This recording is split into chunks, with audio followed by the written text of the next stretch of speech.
vous proposons ce soir une plongée dans certaines pages de la colonisation et de la décolonisation en Afrique. Actuellement, au musée du Quai Branly-Jacques Chirac à Paris, l'exposition Mission Dakar-Djibouti 1931-1933 contre-enquête fait la part belle à des experts africains et français qui se sont penchés sur l'origine et les conditions d'acquisition de milliers d'objets détenus par le musée. Didier Ouenedé, bonsoir et merci d'être avec nous.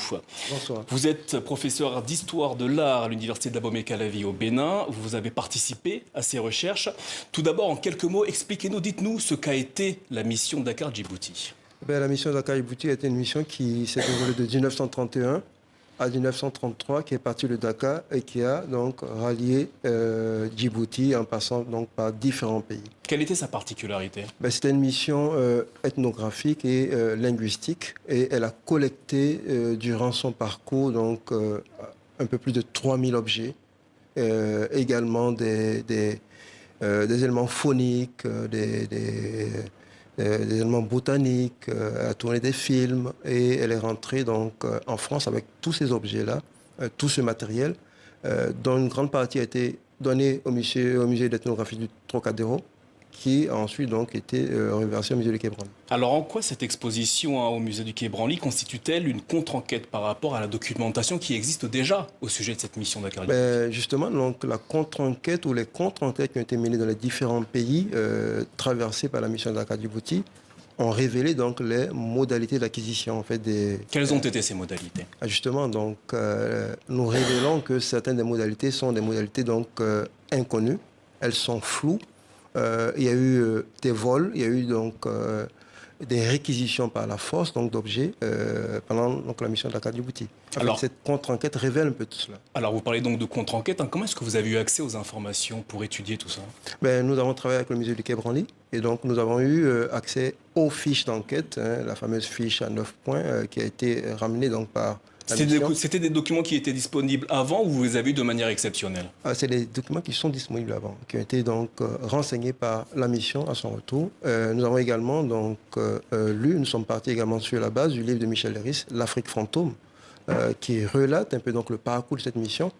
Michel Leiris qui s'est un peu rebellé, si je puis un peu. Il a eu certains remords après cette mission. Il a eu des remords au cours de la mission, pas après la mission, pendant la mission.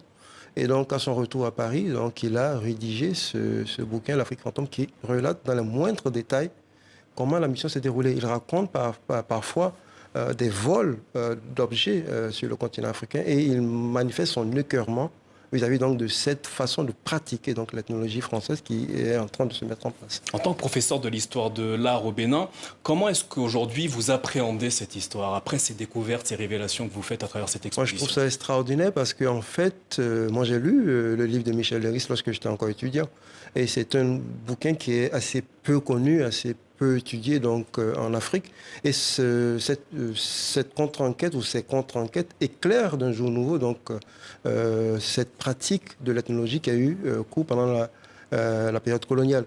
Et donc pour moi c'est révélateur quand même du mode d'acquisition de nombreux artefacts africains qui se trouvent aujourd'hui dans les musées occidentaux, notamment dans le musée du Quai Branly. Alors précisons que cette contre-enquête a été menée par des chercheurs africains et français. Selon vous, c'est un signal positif par rapport à toutes les polémiques que l'on peut entendre sur les musées en France ou même ailleurs en Europe? Absolument, je pense que il faut remercier le Quai Branly d'avoir ouvert ses portes, d'avoir ouvert les portes des collections pour que les chercheurs africains puissent s'y rendre, puissent toucher les objets, puissent les voir, mais également puissent mener donc ces contre-enquêtes dans certaines des localités traversées par la mission de Dakar-Djibouti. C'est pour moi donc un nouveau mode opératoire entre un musée comme le Quai Branly et les chercheurs africains. Alors selon vous, quelle perspective d'avenir cette exposition ouvre-t-elle dans les relations muséales entre la France et certains pays africains et plus largement entre l'Europe et le continent africain? Je pense qu'elle ouvre de belles perspectives de travail d'abord en commun entre le musée du Quai Branly, entre les musées français et les chercheurs africains qui pendant longtemps étaient donc mis à l'écart de ce qui se faisait au niveau des musées occidentaux. Ça ouvre donc une nouvelle page dans la coopération entre les chercheurs africains, les instances muséales françaises dans les recherches de provenance, ce qui est pour moi extrêmement important. Je pense également que cette façon de procéder permet de démocratiser quelque peu donc, la recherche, permet également donc, de donner de croire en la bonne foi de certains de nos collègues ici en France. Didier Ouonedoué, merci d'avoir répondu à nos questions. L'exposition Mission Dakar Djibouti 1931-1933 contre-enquête est à voir au musée du Quai Branly à Paris jusqu'en septembre prochain.